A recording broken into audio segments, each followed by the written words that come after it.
Puji Tuhan. Yang bersuka cita boleh katakan yes. Puji nama Tuhan. Selamat pulang yang baru pulang lebaran. Dan sekarang arus balik mudik. Yang ke luar kota, saya percaya sudah disegarkan. Dan yang gak keluar kota, saya percaya saudara juga disegarkan oleh kemacetan. Dan saya dengar memang beberapa hari Bogor macet dan saya juga ngalamin sempat gak keluar rumah karena begitu mau keluar rumah udah panjang banget dan gak bisa keluar dari rumah. Tapi kita senang karena Bogor diberkati oleh Tuhan. Amin saudara. Saudara senang kalau Bogor diberkati? Berarti saudara juga harus senang kalau Bogor macet. Karena dengan macet berarti banyak orang datang, devisa masuk ke kota kita dan banyak usaha yang jadi hidup, khususnya restoran, khususnya makanan, khususnya ada di Gang Aut, khususnya ada di mana-mana lah saudara, dan itu macet dan banyak orang-orang datang ke kota kita. Puji nama Tuhan, kita diberkati oleh Tuhan. Dan tetap berdoa buat keadaan bangsa kita setelah pasca pemilu, kita tetap berdoa biar sampai dengan nanti pelantikan nggak ada hal-hal yang tentu saja menjadi sangat nggak nyaman. Kita akan tetap doakan pemerintah yang terpilih, saya percaya itu semua dari Tuhan. Kalau sudah percaya itu katakan amin. Dan memang yang terbaik yang dari Tuhan, bukannya berarti yang satunya nggak baik, tetapi tetap aja selalu harus ada yang menang dan harus ada yang kalah. Dan kalau memang ada di antara saudara yang nomor satu, saya mau bilang lupakan nomor satu. Kalau ada di antara nomor dua, lupakan nomor dua. Dan mari kita akan salam 3 jari. Haleluya. Puji nama Tuhan. Salam persatuan Indonesia, puji nama Tuhan. Dan kita masuk kepada bulan Agustus, bulan yang ke-8, nggak kerasa. Udah bulan yang ke-8, tinggal beberapa bulan lagi kita akan selesai dan kita akan mengakhiri tahun ini, tahun 2014 masuk tahun 2015, tahun yang baru. Dan bulan Agustus ini kita akan berbicara mengenai tetap leading with heart atau living with heart, dengan hati. Dan bulan ini sengaja saya beri tema mengenai love atau kasih. Dan sepanjang bulan ini, sepanjang minggu ini, minggu-minggu ke depan kita akan bicara mengenai kasih. Nah kasih sebagai hal yang sebenarnya kita udah banyak dengar, kita udah banyak tahu, kita udah banyak baca, dan kita tahu bahwa sebagai orang Kristen kita mesti punya kasih. Ya, jadi coba kalau saya ngomong kasih ini, saudara juga biasa-biasa aja, saya juga biasa-biasa aja sih. Dan waktu saya renungkan ini mendalam, lebih dalam lagi, kasih itu jadi nggak terlalu biasa gitu saudara. Dan ada hal yang aneh, ada hal yang kayaknya susah banget gitu. Tapi Tuhan udah menunjukkan kasih yang susah, kasih yang aneh. Bahkan ada yang penulis bilang, tulis buku Crazy Love katanya, cinta yang gila. Karena nggak mungkin bisa dilakukan saudara, tapi Tuhan udah nyatakan itu. Dan kita sepanjang bulan ini kita akan bahas mengenai cinta atau mengenai kasih ini dari satu perspektif yang mungkin agak sedikit berbeda. Kita nggak cuma sekedar tahu kalau orang Kristen tuh mesti penuh dengan kasih. Nah saya tadi pagi juga saya bicara kasih itu seringkali jadi disalahartikan. Kalau saudara punya perusahaan, lalu saudara meng-hire orang-orang kerja di perusahaan saudara, saudara orang Kristen kan, pengikut atau orang-orang yang kerja dalam perusahaan saudara orang-orang Kristen. Lalu mereka, wah kayaknya kerjanya juga seenaknya, kerjanya nggak ikut aturan dan lain sebagainya. Terus waktu saudara tegur mereka biasanya bilangnya begini nih, bos gue orang Kristen tapi nggak punya kasih. Gitu kan banyak kita dengar hal seperti ini saudara. Nah jadi waktu ada orang yang didisiplin dan dibilang bahwa disiplin itu bukan bentuk kasih. Padahal disiplin itu adalah bentuk kasih saudara. Dan jelas bahwa disiplin itu adalah bentuk kasih dan Tuhan mau mendisiplin kita. Nah oleh sebab itu perspektif ini kita mesti benar. Ya bahwa yang salah tetap mesti ada akibat dari kesalahan saudara. Bukan berarti diluputkan dari kesalahannya sehingga nggak ada hukuman dan lain sebagainya. Enggak, tetap hukuman itu ada. Tapi sekali lagi saudara, sekali lagi. Nanti kita akan bahas dari ayat-ayat yang kita baca. Tuhan itu penuh dengan kasih itu luar biasa. Tapi tetap orang yang melakukan kesalahan, orang yang gak taat sama firman Tuhan, bukan Tuhan yang hukum, bukan. Tapi kesalahannya itu sendiri akan jadi hukuman buat dia. Orang nyolong sendal, habis sembayangan gitu, orang nyolong sendal, terus ketahuan, digebugin. Salah gak?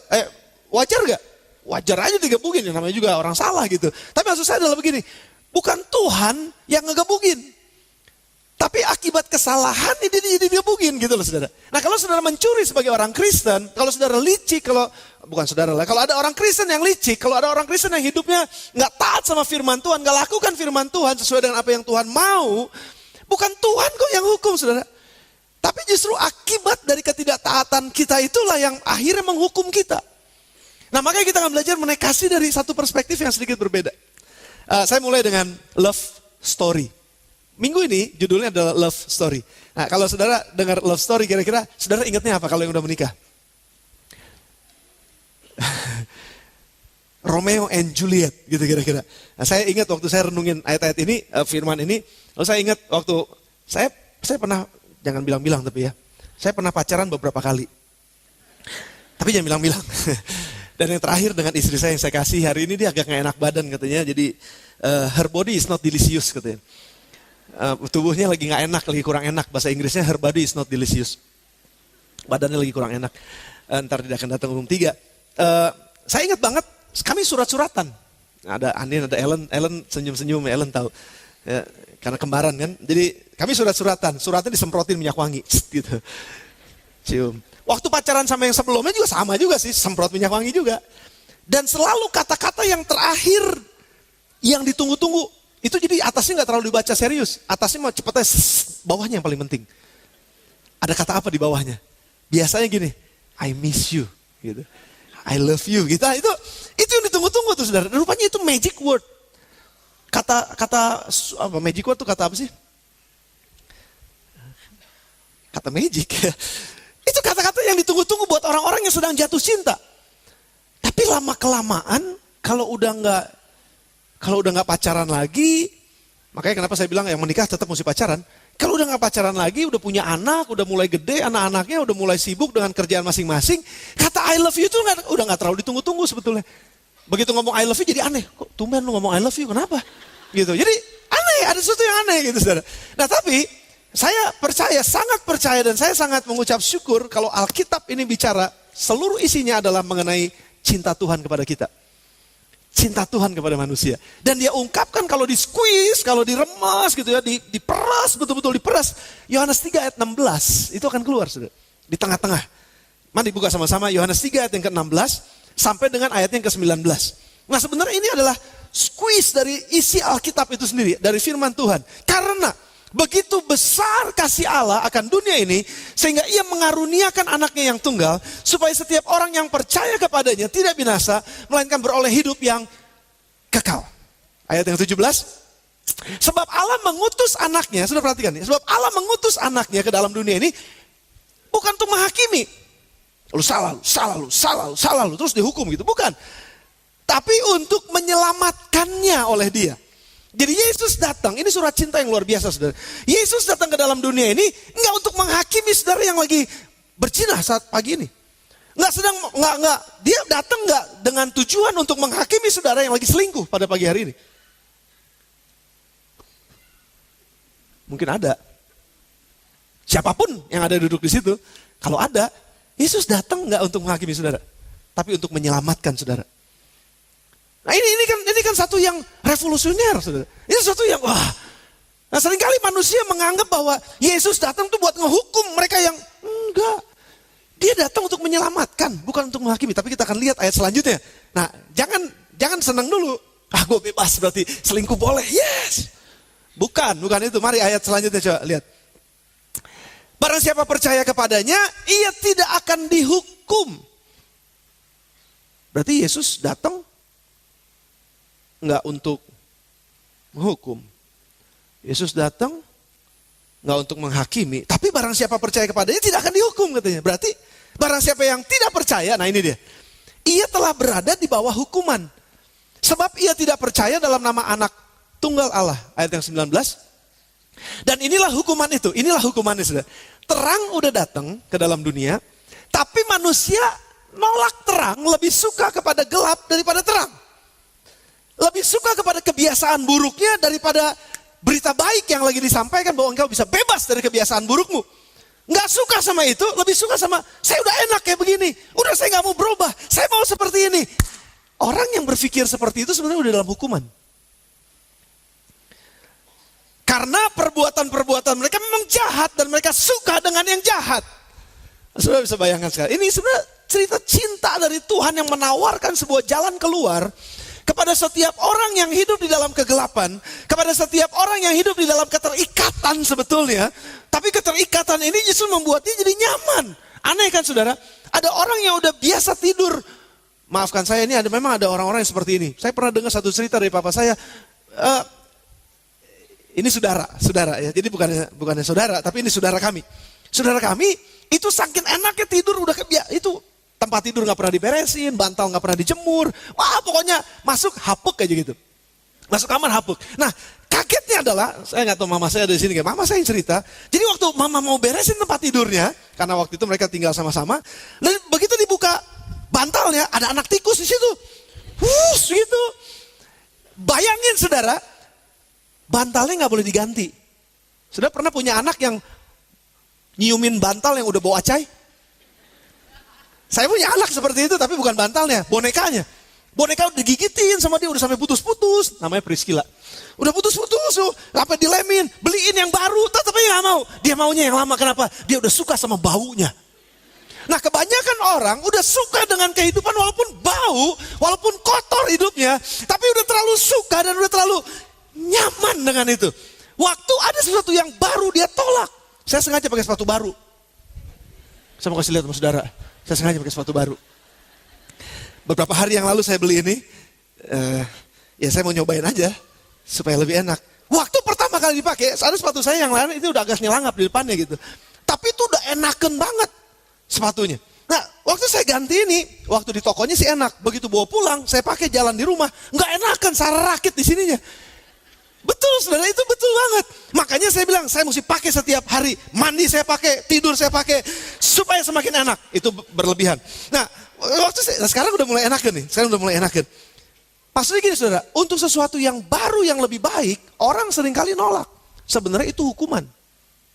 Bukan berarti ini hukuman. Tapi maksud saya adalah, saudara, Tuhan lagi nawarin cintanya buat kita. Dia lagi nawarin satu jalan keluar, solusi buat kita. Untuk kita bisa hidupnya berubah gitu. Nggak terus-terusan di dalam masalah seperti ini. Nggak terus-terusan dalam kebiasaan. Nggak terus-terusan dalam kebiasaan yang buruk maksud saya. Nggak terus-terusan di dalam hal yang ini jelek banget gitu. Hal yang najis, hal yang kotor, hal yang lama. Tuhan mau, ini loh, saya mau tawarin sesuatu yang baru.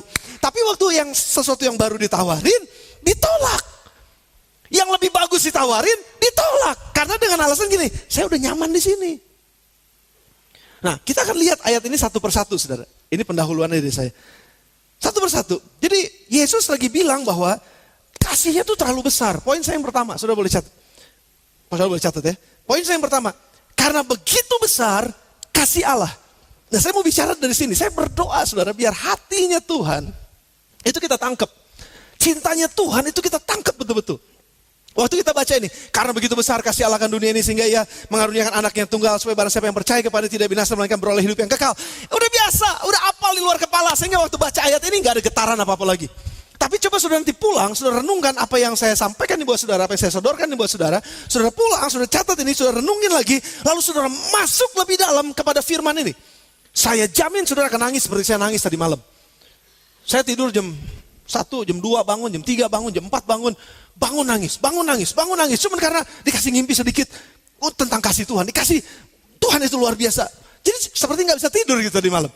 Karena saya lagi terus ngedalamin, luar biasa. Saya nangis betul-betul melihat cinta yang luar biasa. Dan poin yang pertama adalah karena begitu besar. Saya berdoa Tuhan tolong saya untuk bisa gambarin begitu besar. Sampai susah ngegambarinnya. Karena gak bisa kelihatan besar itu seperti apa gitu saudara. Karena begitu besar kasih Allah. Paulus tuliskan di dalam Efesus pasal yang ketiga ayat yang ke-18. Dengan jelas dia bilang begini, aku berdoa katanya. Supaya kamu bersama-sama dengan semua orang kudus dapat, apa saudara? Memahami. Rupanya banyak orang-orang kudus yang gak memahami. Memahami apa? Memahami betapa lebarnya, betapa panjangnya, betapa tingginya kalau boleh, dan betapa dalamnya kasih Kristus. Tapi dengan kata lain gini, betapa lebarnya, itu ada batasannya. Ini gak ada batasan, betapa lebarnya, betapa panjangnya gak ada batasannya, betapa tingginya, betapa dalamnya. Jadi gimana besarnya? Panjang kali lebar, kali tinggi, kali dalam. Itu enggak terhingga saudara. Nah waktu kita baca ini biasa aja ya. Aku berdoa supaya kamu bersama-sama sekalian kudus dan memahami betapa lebarnya, panjangnya, tingginya, dalamnya kasih Kristus. Terus kenapa?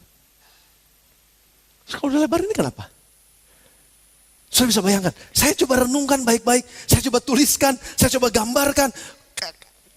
So what gitu Tuhan, kalau ini lebar terus kenapa gitu. Sampai-sampai dia bisa bilang begini, Paulus dituliskan begini, aku nih orang yang paling rusak dari segala yang rusak, tapi aku dipanggil untuk menjadi hamba Tuhan, melayani pekerjaan Tuhan. Paulus tuh ngebunuh orang. Aduh, saya gak bisa ngegambarinnya kayak gimana ngebunuh orang ya. Karena gak pernah bunuh. Tadi pagi saya ngebunuh 2 sih, nyamuk. Mati dia. Tapi ini orang pembunuh, pengikut Kristus pula. Penganiaya jemaat pula. Tapi Paulus orang yang udah begitu jahatnya.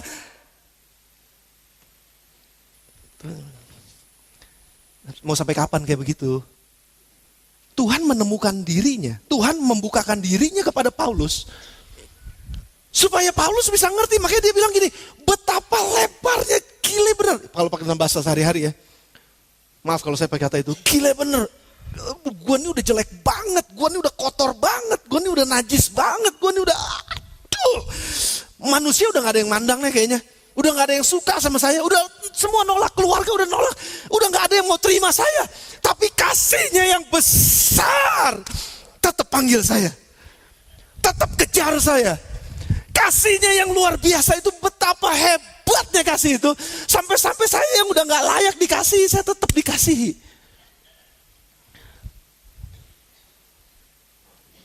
Kurang emosional saya menangkapnya kayaknya. Petrus. Kurang apa Yesus sama Petrus? Begitu dia curahkan kemana-mana dibawa si Petrus. Sampai yang lainnya enggak, cuman Petrus, Yakobus, Yohanes. Udah ini bertiga dibawa. Termasuk Yakobus, termasuk Yohanes. Apa yang kurang? Petrus ngelihat segala macam yang Yesus lakukan. Begitu besar kasihnya. Yesus datang ke rumahnya Petrus, nyembuhin mertuanya yang sedang sakit. Itu yang tercatat dalam Alkitab. Tapi ada begitu banyak mungkin cerita yang lain yang kita gak pernah tahu. Yang kita gak pernah bayangkan. Bagaimana Yesus sangat perhatiin Petrus, sangat mengasihi Petrus. Dan tiba-tiba waktu Yesus bilang begini, satu saat engkau akan menyangkali aku. Gak mungkin Tuhan. Siapa bilang? Oh, aku mati buat kamu lah. Saya mati buat Tuhan, saya gak mungkin menyangkali, tapi begitu betul dia sangkalin. Yesus gak ngomong apa, cuma Yesus. Kalau di filmnya gitu, Yesus cuma lihat gitu. Petrus langsung hancur hati, luar biasa. Tapi Yesus kan gak langsung grogi gitu, langsung bilang ini. Gue udah bilang apa lu? Kan Yesus gak begitu, dia tenang aja gitu. Begitu besarnya walaupun dia dihianati oleh Judas Iskariot. Walaupun dia ditinggalkan oleh murid-muridnya. Walaupun dia disangkal oleh orang yang paling dekat sama dia. Begitu besar. Saya gak bisa gambarin, saya gak bisa gambarin. Sampai saya tulis begini, kasihnya terlalu luas untuk bisa tersinggung.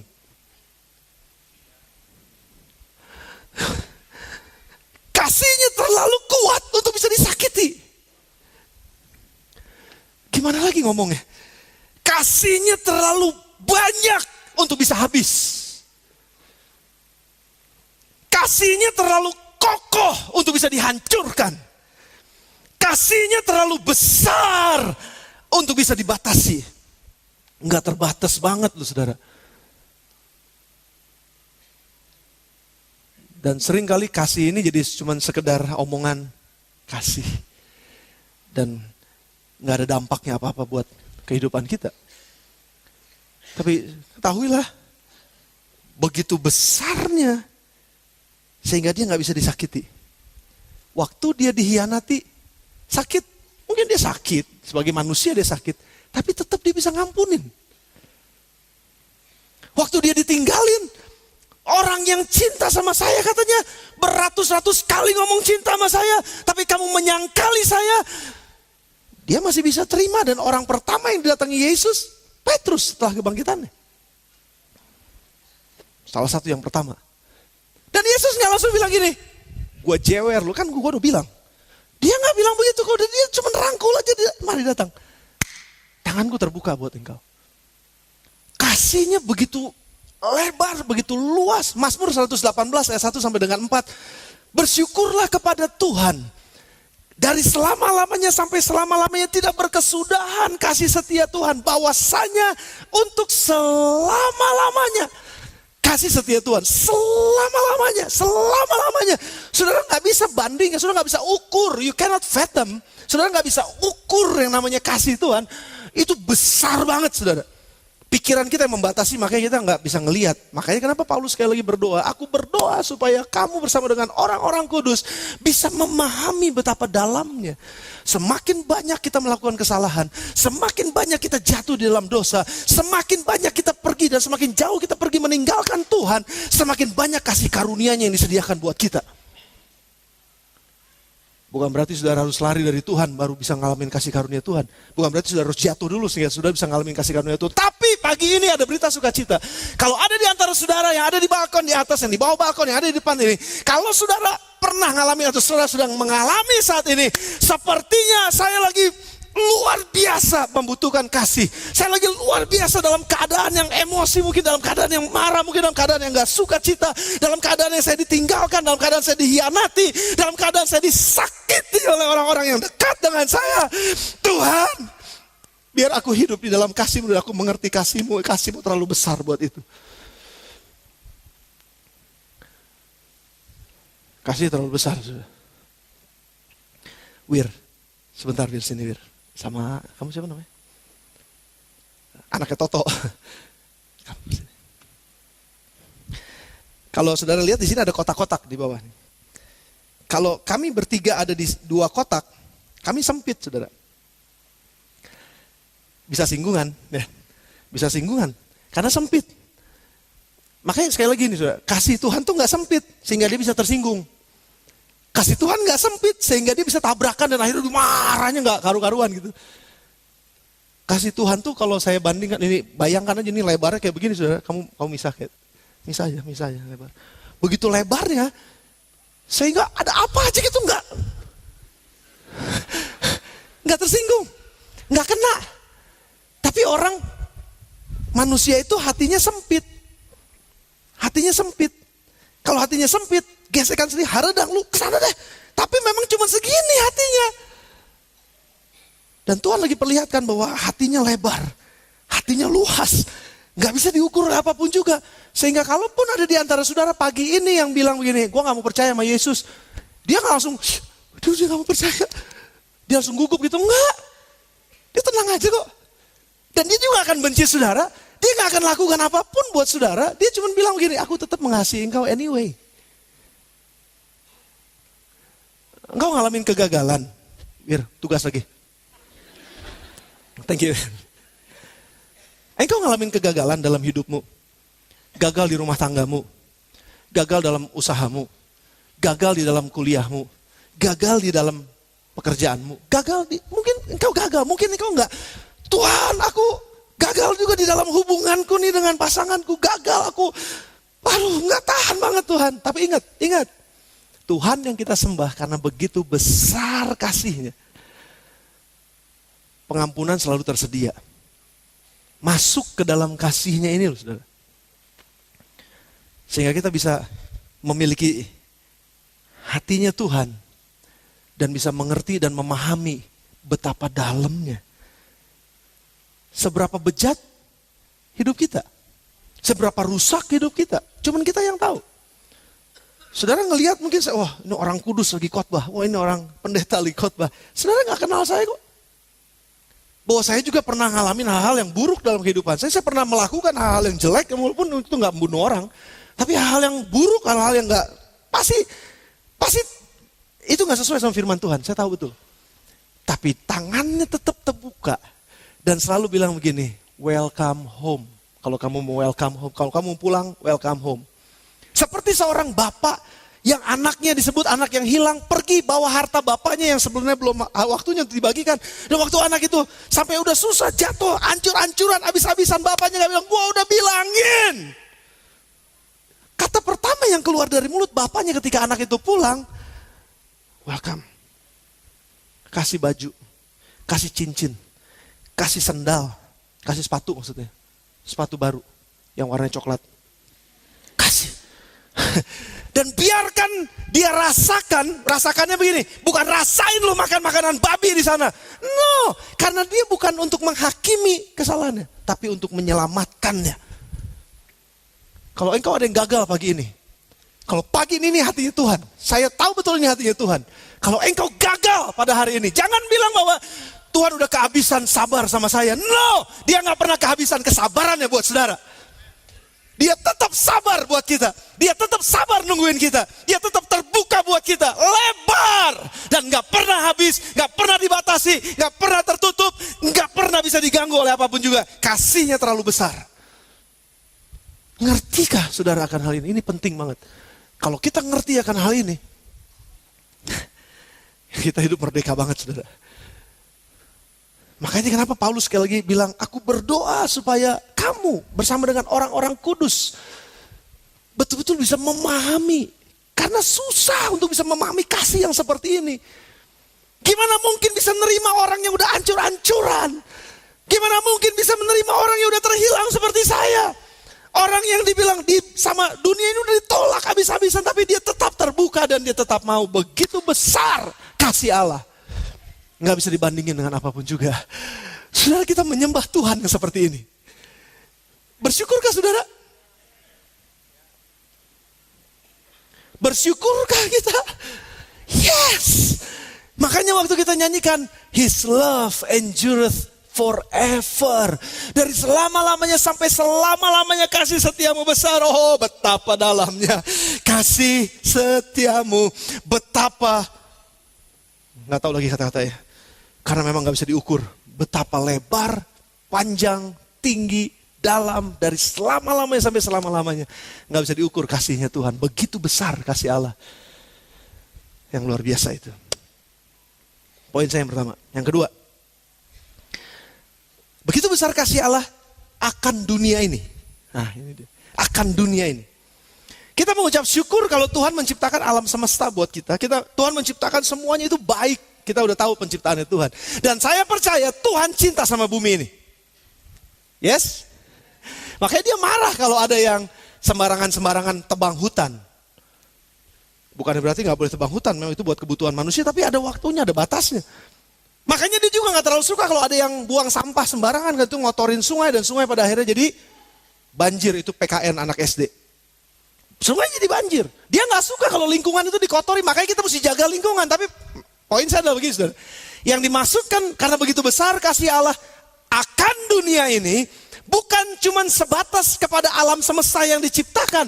Sebetulnya kata dunia itu bicara mengenai objek yang tinggal di dalam dunia. Yang dipercayakan oleh Tuhan ada di dalam dunia. Yang ditaruh kuasa oleh Tuhan di dalam kehidupannya untuk mengelola dunia ini. Untuk mewarisi dunia ini. Untuk menguasai dunia ini. Matius, Kejadian pasal yang pertama ayat yang ke-26. Ayat yang ke-28. Jadi kita manusia itu yang dikasihi oleh Tuhan. Dia mencintai manusia. Dan manusia ini hidup. Hidupnya ini nggak cuma hidup sebentar, tapi hidup ini dari abad ke abad, dari generasi ke generasi terus menerus. Manusia ini silih berganti, datang yang baru, meninggal yang lama, datang yang baru terus saja. Dan Tuhan mencintai generasi lepas generasi. Tuhan mencintai manusia dari A sampai Z. Tuhan mencintai semua manusia nggak terkecuali. Mau tua, mau muda, mau kaya, mau miskin secara ekonomi. Tuhan tetap mengasihi karena begitu besar kasih Allah buat dunia ini. Nggak peduli saudara, orang yang katanya hidungnya kemarin itu cutbray kah, orang yang hidungnya mancung kah, orang yang tinggi badannya kah, orang yang pendek badannya kah. Nggak peduli siapapun kita. Mau orang yang hidup di timur tengah sana, mau orang yang hidup di timur sini atau timur barat, atau apapun juga Tuhan sayang sama manusia. One people, satu manusia. Dan kita ini jadi objeknya Tuhan. Objek apa? Objek kasihnya. Bukan objek untuk dikerjain. Tapi objek untuk mencurahkan kebesaran kasihnya ini buat kita. Kan ini ajaib saudara. Buat saya ini love story. Ini cerita cinta yang sesungguhnya. Yang dia berikan sesungguh-sungguh apa yang paling berharga. Cuman buat manusia yang katanya udah hidup bejat, udah hidup gagal, udah hidup berantakan, jadi pemberontak, tapi dia tetap mengasihi Tuhan, mengasihi manusia, karena itu ada ciptaannya. Nah, dalam kehidupan sebagai manusia, Tuhan fokuskan kepada manusia ini saya bagikan ada fase-fase kasihnya Tuhan, saudara. Sama seperti orang tua, saudara perlu kita diingatkan untuk hal ini. Waktu kami punya anak kecil, Sekali lagi saya sebutin aja, Rachel dan Priscilla, karena memang itu trademarknya saya. Ko Ferdi udah bilang, selalu kalau khotbah pasti ada Ferdi lagi. Selalu ada Rachel dan Priscilla. Memang betul. Waktu mereka masih kecil, saudara. Kami perlakukan mereka dengan kasih yang sangat luar biasa. Dimandiin, dipakein baju, dipakein popok, dipakein bedak, lalu disuapinin, lalu dipakein olesin minyak kepalanya supaya jangan kering rambutnya. Terus kami perlakukan mereka memang sebagai anak-anak yang belum bisa ngapa-ngapain, saudara. Tapi begitu mereka sekarang udah mulai beranjak remaja, mereka udah mulai besar, saudara. Dulu tempat tidurnya masih diberesin, bantalnya masih diberesin, masih dikebutin, masih selimutnya masih dilipetin. Sekarang udah beda. Waktu mereka bangun pagi, udah beresin tempat tidur belum? Udah cuci piring belum kalau habis makan? Sekarang udah mulai, sudah berbeda. Nah, waktu mereka ada di sini, mereka ngerasa semuanya dilayani, semuanya bagus. Oh, saya mah tinggal enak-enakan aja. Wah, saya nerima semua yang baik karena kasih orang tua kami, kasih orang tua saya. Tapi begitu mereka udah beranjak remaja, kami memperlakukan kasih tadi nggak sama seperti waktu mereka masih anak-anak. Sekarang memperlakukan kasihnya dengan cara yang sedikit berbeda karena usia mereka juga udah berbeda. Tingkat kedewasaan, pemahaman, pengertian mereka juga sudah berbeda. Seperti itulah kasih, saudara. Kasih Tuhan itu gak selalu sama seperti pada saat kita baru pertama kali kenal Yesus.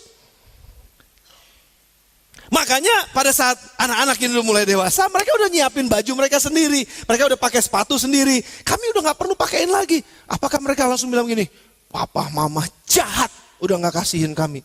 Udah gak sayang sama kami. Loh kenapa? Mana gak dipakein sepatu? Nah saudara, kalau saudara punya anak yang mulai dewasa dan mulai remaja terus masih bilang, pakein saya baju. Jahat, saya habis nggak diebokin. Jahat banget, udah nggak sayang sama saya. Loh, kalau mau udah gede masih dicebokin, itu udah bukannya sayang, gelo. Sorry, saya pakai kata itu. Nggak apa-apa lah ya, bahasa sehari-hari ya saudara ya. Tetap kita dalam hadirat Tuhan. Betul nggak saudara? Kalau udah remaja, udah gede masih dicebokin, masih dipakein bajunya lagi. Maafkan saya, masih dipakein baju dalamnya sendiri. Kan udah jadi aneh dong saudara. Tapi kalau masih ada orang yang protes, nggak kasih. Nah makanya balik lagi saudara, makanya balik lagi. Tadi yang saya lihat, orang Israel, ini ilustrasi dari orang Israel. Waktu mereka ada di tanah Mesir, waktu mereka ada dalam penjajahan Mesir, waktu mereka masih ada di perbudakan di Mesir, itu Tuhan lakukan segala sesuatu yang luar biasa buat mereka, itu di luar imajinasi manusia kayaknya. Dan mereka tetap diam saja. Diam saja. Nggak bikin apa-apa. Sama seperti anak kecil tadi, diam aja. Yang penting gue dilayanin. Begitu mereka keluar dari tanah Mesir, masuk ke padang gurun, dan mereka harus menjalani padang gurun itu yang susahnya minta ampun. Beberapa dari kita udah pernah pergi ke sana. Sejauh mata memandang itu warnanya apa? Coklat ini. Coklat ya. Wus gitu. Padang gurun. Boro-boro. Kita bisa bilang gini, waduh Tuhan, mana mujizatmu? Kami kok dulu dilayani di tanah Mesir, sekarang kami mesti kayak begini. Tuhan tetap kirimin mujizatnya. Tuhan tetap kirimin mana dari sorga. Kan kita tahu itu ceritanya. Tuhan tetap kirimin burung puyuh, telur-telurnya. Dia kirimin semuanya. Dia tetap kasih mujizatnya. Tapi sekarang tiba saatnya, Tuhan udah gak perlu suapinin kamu lagi. Sekarang kamu mesti berusaha sendiri. Karena apa? Kamu udah mulai dewasa. Kamu udah mulai besar. Begitu kamu lihat ada mana turun, kamu mesti mulai kerja. Ini yang disebut kedewasaan, dan kasih Tuhan itu lebar, luas, nggak secupet, nggak sekecil, hanya ada di sini. Kasih Tuhan itu lebar sampai juga di sini. Jadi sekali lagi, kalau sempat saudara hari ini, saudara apalagi khususnya udah lama datang dalam gereja, saudara udah lama kebaktian, saudara udah lama ketika kenal Tuhan Yesus. Tapi kalau saudara masih terus-terusan maunya, besukin saya dong. Mana nih nggak ada yang besuk dari gereja? Nggak sayang, nggak kasih, katanya kasih. Wow, itu masih anak-anak. Tapi kalau udah puluhan tahun masih mau dibesukin, hey come on, grow up. Bertumbuhlah. Nggak di sini terus dong. Kita udah maju sekarang, kehidupan kita udah lebih dewasa. Di dalam rohani, hal rohani, dalam hal berpikir, dalam hal memutuskan sesuatu. Mari lebih dewasa. Supaya kita bisa melihat kasih Tuhan yang lebih besar. Nggak cuma yang ada di sini. Tapi juga yang ada di sini. Waktu saudara ngalamin masalah mungkin dulu. Waktu saudara baru pertama kali kenal Tuhan, cinta mula-mula, saudara berdoa apa aja dijawab. Sekarang begitu saudara doa kok gak datang jawabannya. Jangan bilang bahwa Tuhan udah gak sayang sama saya. Kasihnya terlalu besar kalau hanya diukur dengan titik itu. Kasihnya terlalu besar.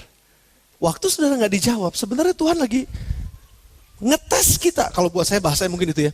Sebenarnya Tuhan lagi bilang begini, aku mau memperlihatkan sesuatu yang lebih besar buat kamu, nggak cuma sekedar nyuapin kamu di sini. Tapi kamu harus bisa lebih dewasa, kamu harus bisa lebih mature, kamu harus bisa lebih ngelihat lebih jauh lagi. Kamu mesti bisa berpikir lebih supaya kamu jadi tambah pinter, supaya kamu jadi tambah kuat. Jangan cuma ada di sana, tapi kamu udah maju ke sini. Nah, saudara perhatikan, saudara. Begitu udah mulai dewasa, orang Israel keluar dari padang gurun, keluar dari Mesir, keluar dari padang gurun, masuk ke tanah perjanjian. Sudah perhatikan, kitab Yosua mencatat, waktu mereka masuk ke tanah perjanjian, hari pertama mereka menginjakkan kaki di tanah perjanjian, mana dan burung puyuh stop. Lalu mulai mereka harus mengolah tanah perjanjian ini untuk mereka bisa makan sebagai hasil dari apa yang mereka olah. Nah, waktu mereka di sini, apakah mereka bilang gini? Enggak, cintanya berubah. Dulu mana turun dari surga, sekarang mana? Gak ada apa-apa sekarang. Apakah mereka bilang begitu? No, Musa mengajarkan puji-pujian yang luar biasa. Kasihnya dari selama-lamanya sampai selama-lamanya gak pernah berkesudahan. Waktu kita ada di Mesir, waktu kita ada di padang gurun, waktu ada di tanah perjanjian, kasihnya besar dan gak pernah berkesudahan. Walaupun fasenya mungkin sekarang udah berbeda. Saya udah gak boleh lagi disuapin. Saya udah mesti jadi orang yang dewasa. Tapi mujizat lepas mujizat masih terjadi di tanah perjanjian. Sudah percaya itu? Dimanapun stage saudara hari ini. Entah di sana, entah di tengah, entah di sini. Kasihnya besar buat kita. Dan dia selalu mau menunjukkan kasihnya dalam setiap musim kehidupan kita. Selalu ada musim dalam kehidupan ini. Ada banyak orang yang selalu bilang begini, Pastor tambah anak laki-laki satu lagi. Saya sama istri bilang begini, masih mau? Tidak. Oke. Kalau sudah tidak mau, saya juga sudah tidak mau. Kenapa? Kami sepakat. Musim kami udah bukannya musim ngegedein anak bayi. Kami sudah hidup di dalam musim yang baru. Ngegedein anak remaja sekarang. Mendidik anak remaja. Bukannya lagi, bangun pagi-pagi, nenenin, susah lagi. Itu udah lewat musimnya. Tapi sudah perhatikan, dari musim ini, di musim ini, sampai nanti musim yang berikutnya, anak-anak udah mulai dewasa, mereka mungkin udah mulai punya pacar, atau mereka mungkin udah nikah. Kami gak pernah tahu itu, karena kami belum sampai di sini. Tapi saya tetap percaya, kasihnya dari selama-lamanya untuk selama-lamanya tidak pernah berkesudahan. Amin, saudara. Beri tepuk tangan buat Tuhan kita kalau sudah memberi tepuk tangan. Kasihnya tidak pernah berkesudahan di setiap musim kehidupan kita. Makanya jangan diam di satu musim. Jangan betah di satu musim, karena dia sedang menawarkan terang yang baru. Dia sedang menawarkan jalan yang baru. Dia sedang menawarkan areal yang baru dalam hidup saudara. Mari maju. Jangan cuma ada di sini. Sebagai jemaat Tuhan, jangan cuma sekedar maunya dilayani. Sudah saatnya sekarang, aku datang, nilaiku adalah, aku datang bukan untuk dilayani. Aku datang dalam rumah Tuhan, aku mau mulai melayani. Itu yang menjadi dewasa. Saudara, kita akan lihat kasih Tuhan semakin disingkapkan lebih besar lagi buat kita. Yang tadinya hal-hal yang mustahil, aduh kayaknya gak mungkin terjadi. Sekarang begitu saya pindah musim ke musim yang baru ini, saya belum pernah ngelihat itu di musim sana, tapi sekarang saya ngelihat, wow, saya bisa bersaksi betul bahwa kasihnya besar dan tidak pernah berkesudahan. Dari selama-lamanya sampai selama-lamanya. Sehingga kita akan terus melihat kasih Tuhan yang baru setiap pagi. Bukankah rahmatnya dan kasihnya selalu baru setiap pagi. Dan kita akan selalu melihat karena kita berjalan maju. Saudara, sebagai umat Tuhan di tempat ini, sebagai jemaat GSC Bethlehem, saya mau mengajak kita semua, termasuk para pemimpin yang ada di sini, pemimpin live group, semua yang ada, termasuk anggota live, yang tidak anggota live juga sama. Mari mulai maju pada musim yang baru. Bukan lagi musim hanya untuk menerima sesuatu, tapi ini musimnya untuk memberikan sesuatu. Supaya kita bisa melihat kasih Tuhan gak cuma terjadi pada saat kita menerima. Terima kasih, makanya gitu, terima kasih, terima kasih. Sekarang saya akan memberikan kasih. Dan waktu saya memberikan kasih kepada orang lain, saya maju dalam kehidupan saya. Udah gak lagi ngarep-ngarep saya dikasih. Sekarang saya ngarepin untuk bisa ngasih sama orang lain. Apa yang bisa saya berikan? Saudara lihat, Tuhan menjadi providence buat kita. Dia akan menjadi Allah yang mencukupkan. Dia Allah yang gak pernah meninggalkan. Dia Allah yang menyediakan buat kita supaya kita bisa mulai memberi dalam kehidupan kita. Karena begitu besar kasih Allah akan dunia ini kita semua. Dia mau menyatakan kasihnya yang besar itu kepada kita semua. Di dalam setiap musim kehidupan kita, dalam setiap stage kehidupan kita, dia mau memberikan, dia mau menyatakan, dia mau membukakan, dia mau mewahyukan. Supaya kita bisa ngerti, wow, kasihnya memang benar-benar dalam, benar-benar tinggi, benar-benar panjang, benar-benar lebar. Oh Tuhan, terima kasih. Enggak pernah habis-habisnya kasih-Mu Tuhan. Waktu aku senang di sana, aku ngalamin kesulitan di sini, kasih-Mu tetap sama. Tapi Engkau berikan jalan keluar. Waktu aku senang kan ada jalan keluar, masuk kepada musim yang baru. Kaget lagi, aduh musimnya susah lagi, gak jadi masalah di musim yang baru, berkatnya baru. Kasihnya selalu baru menyertai kita. Kita akan selalu ngalamin sesuatu yang baru dalam kehidupan kita.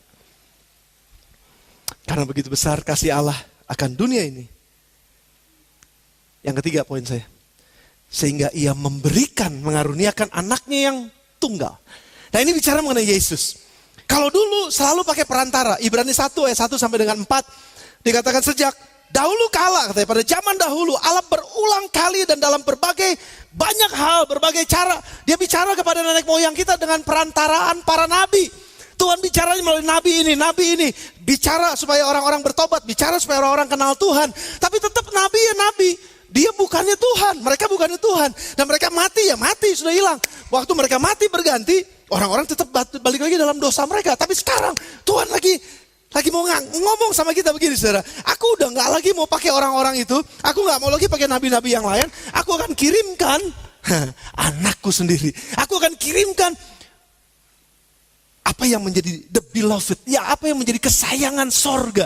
Yang betul-betul ini memang dari sorga. Yang kenal sorga, yang adalah Tuhan yang sama dengan Bapa, yang sama dengan Roh Allah, bagian dari Tritunggal. Dia adalah anak, dia adalah Yesus, dan dia firman itu sendiri turun ke dalam dunia. Kalau dia baca di dalam kitab Ibrani pasal yang pertama tadi, ayat yang kedua. Maka pada zaman akhir ini ia telah berbicara kepada kita dengan perantaraan anaknya yang telah ia tetapkan sebagai yang berhak menerima segala yang ada. Oleh dia Allah telah menjadikan semesta alam. Dia yang menjadikan semesta alam. Bersama dengan dia Bapa menciptakan alam semesta ini. Hebat. Tuhan sendiri Immanuel. Dia tinggal di dalam kita. Dia hidup bersama dengan kita. Dia berjalan bersama dengan kita. Dia ada di tengah-tengah kita. Jadi dia gak mati tapi dia hidup. Dia gak cuma mati di salib tapi dia bangkit pada hari yang ketiga. Dan dia hidup untuk selama-lamanya. Dan barang siapa yang percaya kepadanya akan memperoleh hidup selama-lamanya bersama dengan dia. Terima kasih buat amin saudara. Terima kasih buat amin saudara. Haleluya.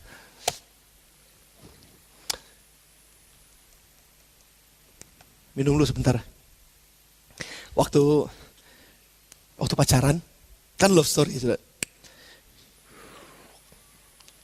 Saya jadian sama Epi di Kentucky Fried Chicken Pajajaran. Memberanikan diri. Tapi sebelumnya gak terlalu berani. Jadi, tadi itu nulis surat, titipin sama orang yang dekat. Perantara, kirim surat, nunggu, udah datang belum? Belum, udah dibalas belum? Belum, nunggu, Tuhan kapan dibalasnya? Begitu datang perantaranya, surat, bayar dulu, bayar berapa aja mau sudah, karena mau dapetin surat. Buka surat yang dilihat ujungnya dulu di bawah, I miss you, I love you, apapun you situ ada di situ.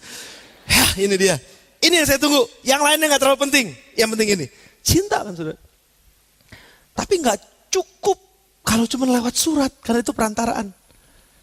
Tibalah saatnya.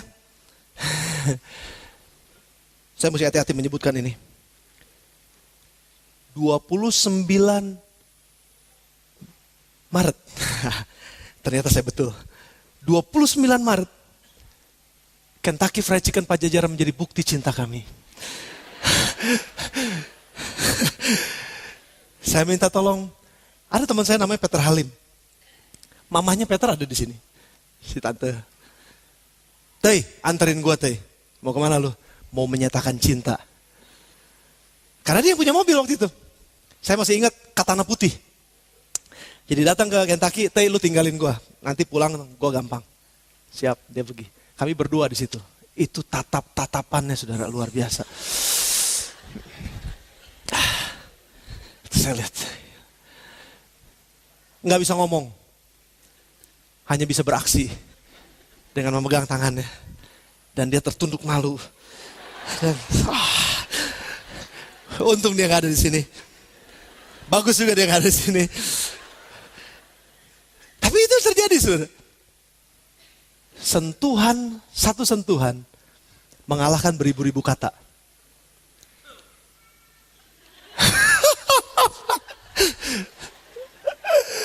Satu sentuhan mengalahkan beribu-ribu kata. Betul gak?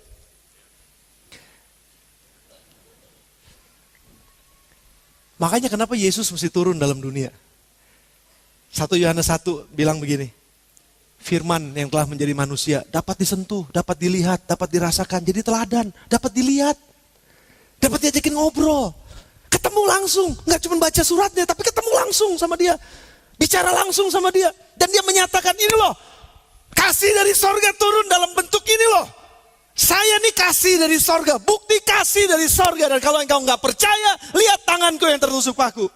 Lihat lambungku, lihat kakiku, lihat mahkota duri yang tancap di kepalaku. Lihat semua yang aku udah lakukan itu bukti sorga cinta sama kamu.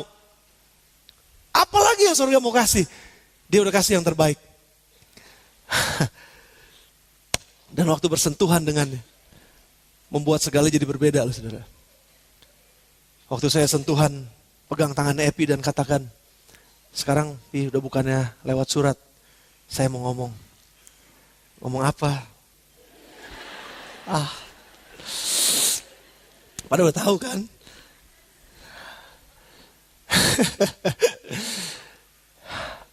Saya cinta kamu. Saya sayang kamu. Dan dengan malu juga dia bilang, sama.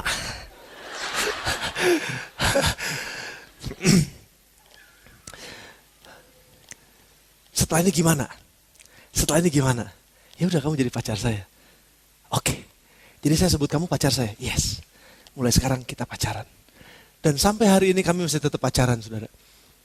Dan yang membedakan antara surat dengan ketemu langsung, itu adalah getaran dari perkataan dan sentuhannya. I'm wondering sekarang, saya lagi bertanya-tanya, apakah kita sering bersentuhan dengan Yesus? Apakah kita sering bersentuhan dengan kata-katanya? Langsung menjadi rema buat kita. Enggak cuma sekedar gini loh. Karena begitu besar kasih Allah akan dunia sehingga ia mengadakan anak tunggal. Pada saya yang percaya kepada tidak biasa tapi beroleh hidup yang kekal. Beres. Itu kan cuma surat doang kok. Enggak ada hidupnya sama sekali. Tapi begitu kita ketemu karena begitu besar. Itu gede banget. Tuhan terima kasih buat cintamu. Itu yang membuat saya nangis tadi malam saudara. Saya gak mungkin nangis dengan cara yang sama seperti saya di kamar kemarin. Di tempat ini. Gak bisa. Tapi saya bisa rasakan getaran itu waktu dia bilang, aku mengasihi engkau. Aku cinta engkau. Aku sayang sama kamu. Karena begitu besar kasih Allah akan kita. Yang ada dalam dunia ini. Ia memberikan anaknya yang tunggal, Yesus Kristus. Dan saya tutup dengan ini. Saya masih dikasih waktu 5 menit kira-kira. Barang siapa percaya kepadanya. Nah ini dia, ini penting. Ini klimaks dari semuanya. Barang siapa percaya kepadanya, tidak binasa, tapi beroleh hidup yang kekal. Yes. Yohanes pasal yang ke-12. Mari kita buka. Yohanes pasal yang ke-12. Biarin jadi pewahyuan buat kita. Yohanes pasal yang ke-12, ayat yang ke-44 sampai dengan ayat yang ke-50. Perhatikan ayat ini baik-baik. Lupakan sebentar tentang waktu. Masih ada beberapa menit waktu kita soalnya.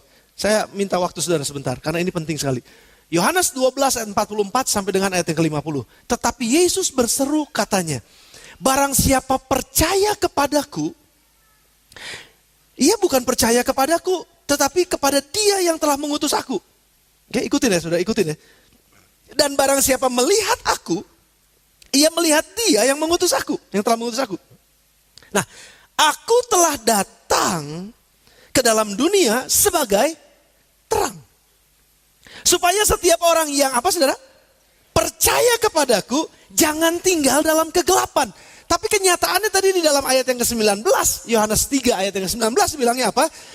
Hukuman itu sudah ada. Kenapa? Karena walaupun aku datang sebagai terang, tapi mereka nggak percaya kepadaku. Mereka nggak mau datang kepadaku. Tapi barang siapa yang percaya kepadaku, dia nggak akan tinggal terus-terusan dalam kegelapan. Terus perhatiin, saya belum sampai klimaksnya sudah. Perhatiin ya. Dan jikalau seorang mendengar perkataanku, dengar ini, baca nih. Jikalau seorang mendengar perkataanku, tapi tidak melakukannya, aku nggak jadi hakimnya. Karena aku datang bukan untuk menjadi hakim. Aku datang bukan untuk menghakimi dunia, melainkan untuk menyelamatkannya. Lihat nih, sudah lihat nih. Saudara mulai lihat nih sekarang perbedaannya. Jangan ada yang tidur, jangan ada yang ngantuk. Ini penting buat kita, ini pewahyuan buat kita. Dengar ini saudara. Barang siapa, ayat 48, barang siapa menolak aku dan tidak menerima perkataanku, karena apa? Karena tidak melakukannya walaupun mendengar, tapi gak melakukan, ia sama dengan tidak menerima perkataanku, ia sudah ada hakimnya. Siapa hakimnya? Firman yang telah kukatakan. Itulah yang akan menjadi hakim pada akhir zaman. Sudah lihat ayat 49. Sebab aku berkata-kata bukan dari diriku sendiri, tapi Bapa yang mengutus aku. Dialah yang memerintahkan aku untuk mengatakan apa yang harus aku katakan. Dan aku sampaikan. Dan aku tahu bahwa perintahnya itu adalah, apa saudara? Hidup yang kekal. Barang siapa percaya kepadanya, tidak binasa, melainkan beroleh hidup yang kekal. Dan aku tahu bahwa perintahnya itu adalah hidup yang kekal. Jadi apa yang aku katakan, aku menyampaikannya sebagaimana yang difirmankan oleh Bapakku kepadaku. Oleh Bapa kepadaku. Jadi dengan kata lain begini saudara, banyak orang Kristen, kenapa hidupnya udah jadi orang Kristen, bertahun-tahun jadi orang Kristen, datang dalam ibadah, tapi tetap hidupnya sama, seperti di dalam kutuk. Hidupnya seperti nggak diselamatkan, padahal dia udah percaya betul bahwa saya udah diselamatkan, saya terima Yesus sebagai Tuhan dan Juru Selamat saya. Yes, itu betul. Tapi dengar saya, Yesus nggak cuman tubuhnya, tapi Yesus juga perkataannya. Saya, papahnya Rachel sama Priscilla, sangat mengasihi Rachel dan Priscilla. Tapi saya punya perkataan buat mereka yang menjadi firman di dalam rumah. Jangan salah mengerti saya. Menjadi firman pengertiannya begini. Anak-anak, kalau udah waktunya belajar, kalian harus belajar, TV harus mati. Itu perkataan di rumah. Dengar. Nah, waktu saya udah katakan, perkataan itu yang menjadi hakim buat Rachel dan Priscilla. Saya menjadi papanya tetap sayang sama mereka, saya gak akan hakimin mereka. Dengar saya, perhatikan saya. Waktu mereka, pada saat mereka harus waktunya belajar dan mereka tetap nonton TV, dengarin saudara. Bukan saya yang menghakimi, tapi perkataan saya yang menghakimi mereka. Waktu saya pulang, nggak usah ngomong ABC, saya cuma datang, lihat. Saya nggak bilang, gua gebotin lu, masuk kamar.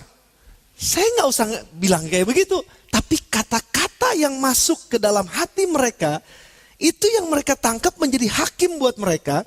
Dan waktu mereka lihat saya pulang, mereka matiin TV, otomatis mereka masuk ke kamar. Karena apa? Karena mereka taat sama perkataan saya. Dengar saudara. Bagaimana jadinya kalau mereka nggak taat terhadap perkataan saya? Perhatikan. Akibatnya adalah mereka akan terus nonton dan mereka nggak belajar. Waktu mereka nggak belajar, nilai mereka di sekolah jadi jelek.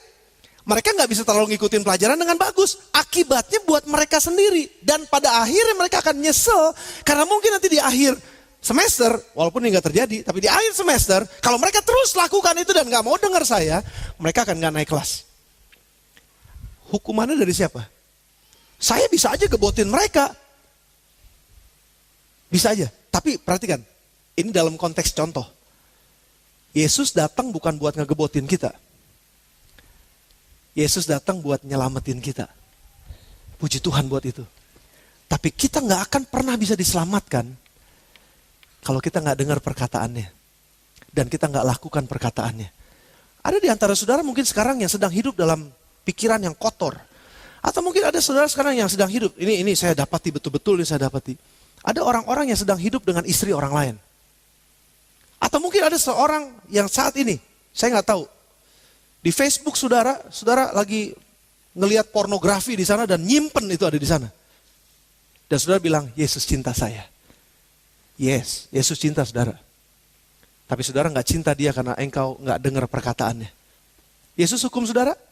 Dia gak akan hukum kita kok sampai nanti dia datang. Karena memang dia datang, pertama kali waktu dia datang, dia gak datang untuk gebotin kita. No. Saudara bisa tetap bilang, Yesus cinta saya karena kasihnya terlalu besar. Untuk dibatasi hanya dengan pornografi. Untuk dibatasi hanya dengan perselingkuhan. Kasihnya terlalu besar buat itu. Dia tetap mau terima saudara.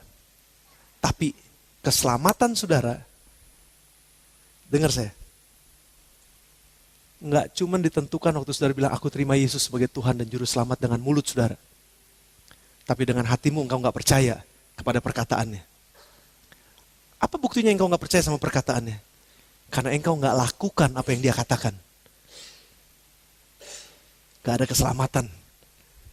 Karena yang diselamatkan adalah mereka yang mendengar firman-Ku dan melakukannya.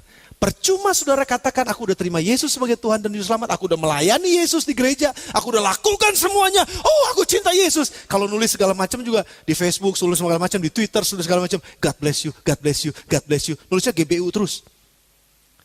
Percuma kalau saudara gak dengar firman. Karena firman itu yang akan menjadi hakim di hati nuranimu, di hati nurani kita. Dan pada saat kita terus lawan kata-kata Yesus, kita terus lawan apa yang dia udah firmankan. Kita lagi gak ngelawan Yesus, kita lagi ngelawan perkataannya.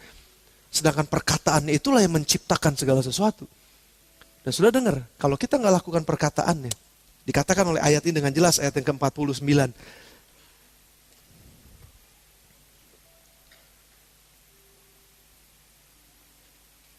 48. Barang siapa menolak aku dan tidak menerima perkataanku, ia sudah ada hakimnya, yaitu firman yang akan kukatakan, yang telah kukatakan. Itulah yang akan menjadi hakim pada akhir zaman. Saudara gak akan pernah hidup damai sejahtera walaupun sudah terima Yesus. Saudara gak akan pernah hidup dengan damai walaupun katanya saudara udah melayani Tuhan. Karena Yesus tetap rangkul saudara. Walaupun engkau, dosamu apa sebutkin aja. Dia tetap akan rangkul. Dia tetap akan gandeng. Dia tetap akan peluk karena dia mau menyelamatin kita. Terlalu sakit buat dia melihat kita hancur dengan dosa kita. Makanya dia marah. Marahnya tuh bukan karena dia tersinggung karena kita lakukan dosa. Bukan. Dia marah karena dia gak mau kita binasa di dalamnya. Makanya dia marah, dia angkat kita, diselamatkan kita. Tapi kalau setelah diangkat dan diselamatkan, dan kita gak mau dengar, kita ignore semua perkataannya, kita gak mau dengar, kamu dosa loh, kamu lagi, saya mau bilang ini, hati-hati dengan chattingan-chattingan saudara di Facebook, hati-hati dengan chattingan saudara yang ada di media sosial. Hati-hati, walaupun engkau gak lakukan itu, tapi rohmu udah berjinah di sana kalau engkau lakukan sesuatu, atau lihat-lihat sesuatu. Atau mungkin ngomong sesuatu.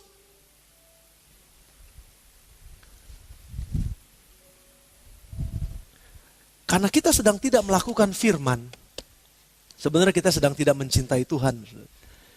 Walaupun kita bisa bilang bahwa Yesus kekasih jiwaku, sungguh ku percaya padamu. Kalau kita nggak lakukan firman, we are not in love with Jesus. Kita lagi nggak sedang jatuh cinta sama Yesus. Kita cuma cinta sama tubuhnya Yesus. Kita mungkin cuma cinta sama pengorbanan Yesus. Kita mungkin cuma cinta sama kebaikannya Yesus. Tapi kita gak cinta sama kata-katanya Yesus. Saudara, doa saya pada pagi hari ini adalah, mari kita masuk lebih dalam. Untuk bisa mencintai, deep in love sama Yesus. Bukan cuma sekedar kita bilang, Yesus aku mengasihi engkau. Yesus engkau udah berbuat baik kepadaku. Yesus terima kasih kau selamatkan hidupku. Yesus terima kasih kau sudah berkati aku. Ya terima terima kasih. Engkau mau terima aku apa adanya. Walaupun aku seperti ini, walaupun aku udah berdosa, walaupun aku udah lakukan hal yang najis, Yesus tetap terima aku apa adanya. Tapi jangan bohongi dirimu. Jangan bohongi hati nuranimu. Karena ada hakim di situ yang bilang, apakah engkau betul mengasihi aku? Atau justru engkau lagi mengkhianati aku dengan tidak melakukan firmanku, padahal engkau udah tahu firmanku.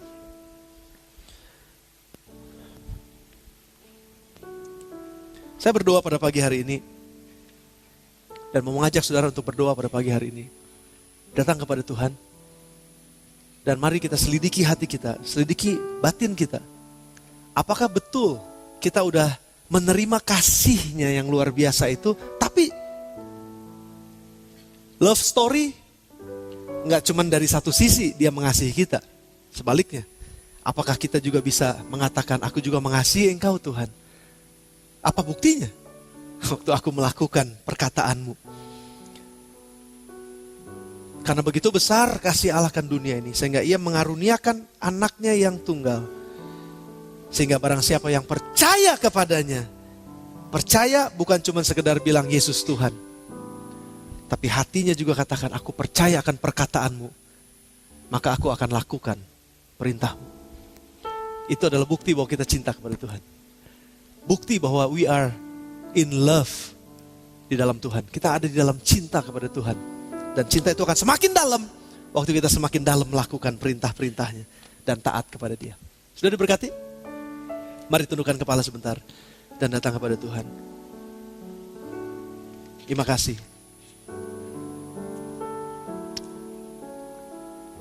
Yesus dan kata-katanya adalah satu. Waktu Yesus diperhadapkan kepada satu orang perempuan yang kedapatan sedang berzina, tundukkan kepala saudara sebentar, tutup mata saudara dan renungkan cerita ini. Seorang perempuan yang kedapatan berzina, dan menurut hukum Musa dia harus dilemparin batu. Kita tahu cerita ini sangat familiar. Dan waktu Yesus diperhadapkan, orang-orang yang bawa perempuan itu bilang, apa yang harus kita lakukan Yesus? Kalau Yesus nggak lempar batu, artinya Yesus nggak taat sama hukum Taurat, hukum Musa. Kalau Yesus lempar batu, mana kasihnya dong? Katanya kasih, kok lempar batu? Dalam keadaan dilema. Tapi Yesus gak pernah bingung, karena kasihnya lebar, luas, panjang, dalam, tinggi, tidak pernah berkesudahan, dan gak ada yang bisa batasin kasihnya. Dia tetap bisa menunjukkan kasihnya. Dan dia bilang, katakan kepada orang-orang itu, kalau ada di antara kamu yang tidak pernah berbuat dosa, dia yang lebih dahulu timpuk perempuan itu dengan batu. Silahkan. Yesus tidak menyalahi hukum, Yesus juga tidak menyangkali kasihnya. Dan orang-orang itu pergi. Dan waktu orang-orang itu pergi, Yesus tanya sama perempuan itu, mana orang-orang itu udah pergi? Dan perempuan itu ketakutan. Karena dia tahu betul, perempuan ini tahu betul. Hanya Yesus yang tidak pernah berbuat salah. Dan Yesus siap untuk lempar dia dengan batu. Tapi apa yang Yesus lakukan? Dia gak lempar perempuan dengan batu. Dia tunjukkan kasihnya yang besar. Dia tunjukkan kasihnya yang besar. Pengampunan diberikan. Dan waktu pengampunan diberikan, dilepaskan. Ada kata-kata Yesus yang saya yakin itu akan menjadi rema buat perempuan ini. Pergilah dan jangan berbuat dosa lagi.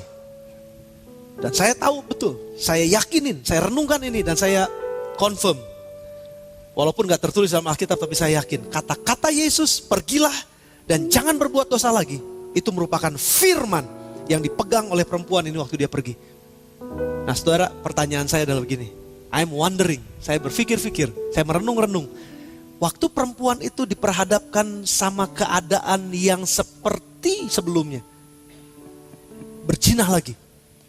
Kira-kira apakah dia akan berzina lagi?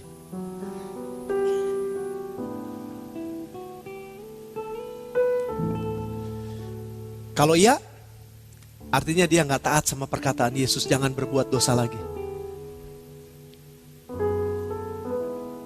Dia akan tanggung akibatnya. Karena mungkin dia gak ketemu lagi sama Yesus. Tapi dia akan mati di rajam batu. Sama ahli-ahli Taurat. Tapi kalau dia katakan, tidak. Aku udah cukup satu kali itu ketemu dengan Yesus yang mengangkat aku.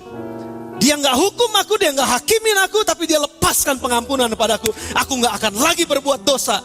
Karena dia sudah katakan, jangan berbuat dosa lagi. Waktu perempuan ini taat sama perkataan itu, saya yakin hidupnya dimerdekakan. Dia nggak akan berbuat dosa lagi. Saudaraku, pilihannya sebetulnya di tangan kita sekarang. Yesus tetap kok akan terima saudara, walaupun saudara lesbian, walaupun saudara homoseksual, walaupun saudara pejinah, walaupun saudara orang yang licik, walaupun saudara orang yang jahat mungkin. Yesus tetap akan terima saudara karena dia datang bukan untuk menghakimi dan menghukum saudara. Dia datang untuk menyelamatkan saudara. Tapi pertanyaannya sekarang, waktu saudara dengar firman Tuhan, jangan berbuat lagi. Tinggalkan. Nggak akan bawa kebaikan buat kamu kalau kamu terus lakukan itu. Tinggalkan itu. Apakah engkau mau dengar suara itu dan taat? Kalau engkau mau dengar suatu dan taat, artinya gini, engkau lagi memutuskan untuk tidak tinggal di dalam kegelapan. Tapi engkau terima terang. Dan itu akan membuat hidupmu maju, itu akan membuat hidupmu lebih sejahtera. Tawarannya pada siang hari ini adalah, apakah engkau mau dengar suara Tuhan dan katakan, cukup, jangan berbuat itu lagi. Aku terima engkau. Walaupun engkau masih kemarin melakukan itu, aku tetap kok mau terima engkau. Sekarang tawarannya adalah, apakah engkau mau lakukan firman-Ku? Kalau engkau mau, ada kebebasan.